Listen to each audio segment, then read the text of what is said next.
सब जानते हैं कि नील आर्मस्ट्रांग ने चांद पर पहला कदम रखा था। उनके पीछे बज ऑल्ड्रिन दूसरे इंसान थे चांद पर कदम रखने वाले। उनके पीछे माइकल कॉलिंस तीसरे इंसान जिन्होंने चांद पर कदम नहीं रखा था, क्योंकि वो चांद के ऑर्बिट में चक्कर लगा रहे थे और सबसे खतरनाक टाइम इन्होंने ही देखा था। लेकिन इनकी कोई बात ही नहीं करता। अरे स्कूल वालों की दुश्मनी होगी, मेरी थोड़ी है। इसीलिए मैं माइकल उस्ताद तुम्हारे बारे में दुनिया को बताऊंगा, तुम बस बैठे रहो। देखो नील और बज तो चांद पे उतर के भाग गए थे, लेकिन माइकल कैप्सूल में बैठे हुए चांद के ऑर्बिट में चक्कर लगा रहे थे बिल्कुल अकेले। एक चक्कर 2 घंटे में लगता था और जब ये चांद के पीछे की साइड जाते थे तो दुनिया से सारे सिग्नल्स टूट जाते थे। ना ही नासा से कोई कांटेक्ट, ना नील से, ना बज से, बस एक अकेला बंदा एक स्पेसशिप में, यानी पूरे यूनिवर्स में सबसे अकेला इंसान। इसी वजह से माइकल को कहा जाता है the loneliest man in history. Japan में लकड़ी का घर बनाने की इस निंजा टेक्निक को देखकर मेरी आत्मा को सुकून मिल रहा है। इस टेक्निक को सशीमोनो कहते हैं, जिसमें लकड़ी को जोड़ने के लिए किसी भी लोहे की कील या फिर फेविकॉल का इस्तेमाल नहीं किया जाता, बल्कि लकड़ी में ग्रूव्स खांचे बनाए जाते हैं और एक दूसरे में ठूस दिए जाते हैं आराम से। इस टेक्निक से बना फर्नीचर 100 सालों तक भी ठीक रहता है और कुछ खराब होने पर जॉइंट से वापस निकालकर आराम से चेंज हो जाता है। इसे बनाने में बहुत बारीकी, मेहनत और टाइम लगता है। हटा फिर कील मार दे, इतनी टेंशन मत पाल।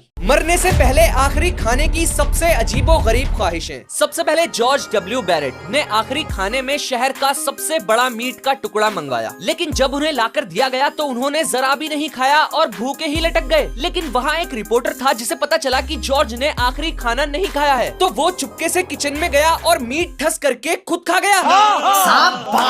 नेक्स्ट गैरी कार्ल से जब इनकी लास्ट मील पूछी गई तो इन्होंने कहा कि मौत के डर से मेरी भूख तो मर ही गई है, लेकिन फिर भी थोड़ा बहुत चख लूंगा। तो मेरे लिए बस एक पिज्जा हट से medium super supreme deep dish pizza double portion with mushrooms onions jalapeno peppers and pepperoni. दूसरा pizza regular portion with 3 cheeses olives bell pepper tomato garlic and Italian sausage. 10 packet of parmesan cheese, 10 packet of ranch dressing, 1 family size bag of Doritos nacho cheese flavour, 250 gram jalapeno nachos cheese, 100 gram slice jalapeno, 2 large strawberry shakes, 2 cherry cokes, 1 super size order of McDonald's fries with extra ketchup and mayonnaise and 2 pins of strawberry ice cream बस। और इसे खाने के बाद इन्हें नींद का injection देकर हमेशा के लिए सुला दिया गया। 3 ऐसी चीजें जिससे सच में लगता है कि जापान 2050 में जी रहा है, और लास्ट वाला तो अपने यहाँ भी होना चाहिए। सबसे पहले जापान के हॉस्पिटल में वीन फाइंडर होता है, जिससे इजिली हाथ की नस दिख जाती है और इंजेक्शन एक ही बार में लग जाता है। 3-4 बार पंचर करने की जरूरत नहीं पड़ती। नेक्स्ट, जापान में जो चीज पैकेट के ऊपर प्रिंट होगी अंदर भी वही खाने की चीज होगी, वो भी सेम साइज में, क्योंकि वहाँ सी बना के लूटने की नहीं हो रही है। प्रॉपर कानून है, जो चीज दिखाओगे वही देनी पड़ेगी। नेक्स्ट, टोक्यो के ट्रेन स्टेशन पर बहुत भीड़ रहती है, इसीलिए वहाँ की जमीन पर ऐसी टाइल्स बिछाई गई है जिस पर इंसान के चलने से बिजली बनती है पीएजो इलेक्ट्रिक टेक्नोलॉजी की मदद से। जैसे ही आप एरोप्लेन का इमरजेंसी गेट खोलोगे तो ये एस्केप स्लाइड बाहर निकलेगी और लाखों रुपीस का रैप्टा आपके गाल पर लगेगा, अगर बिना कोई इमरजेंसी के मजे मजे में चेक करने के लिए खोला तो। दरअसल ये है इवैक्यूएशन स्लाइड, जो इमरजेंसी में लोगों को प्लेन से निकालने के लिए बनाई गई है। इस स्लाइड को सिर्फ वापस बंद करने का खर्चा ऑलमोस्ट 10 लाख रुपीस है और total cost approx 25 lakh rupees. इतना ज्यादा महंगा होने की वजह यह है कि 6 से 25 सेकंड्स में ये स्लाइड खुल जाती है। 90 सेकंड्स तक आसपास लगी आग को भी झेल सकती है और डुअल लेन स्लाइड सिर्फ 1 मिनट में 70 पैसेंजर्स को उतार सकती है। इसीलिए दोबारा सुन लो, ये है हैमरहेड वर्म, हथौड़े जैसे सर का कीड़ा। ये एक ऐसा मासूम जानवर है जो अगर आपको घर में दिखे तो तुरंत मार दो, ऐसा कहना है साइंटिस्ट का, क्योंकि ये नॉर्मल अर्थवर्म को मारते हैं जिससे हमारे पूरे इकोसिस्टम को नुकसान पहुंचता है। लेकिन मेरे हिसाब से तो इस बेचारे मासूम बेगुनाह को मारना नहीं चाहिए बल्कि काट देना चाहिए, जो कि बिल्कुल गलत तरीका है, क्योंकि इससे एक का डबल हो जाएगा। अगर आप इसके 10 हिस्से भी कर दोगे तो वो रीजनरेट करके 10 नए वर्म्स बन जाएंगे। इसीलिए इसे बिना छुए एक जार में बंद करके उसमें नमक या विनेगर डाल के खाना बिल्कुल नहीं है, क्योंकि ये जहरीला होता है, बल्कि इसे फ्रीजर में रखना है 2-3 दिन के लिए, ये खुद ब खुद घुल जाएगा। लेकिन इतनी टेंशन कौन पालेगा, छोड़ो यार। मेरे हिसाब से तो किसी भी जानवर को बिना वजह नहीं मारना चाहिए। कल को साइंटिस्ट की थ्योरी बदल गई तो पता चला यही सबसे इंपॉर्टेंट जानवर था वातावरण के लिए फिर।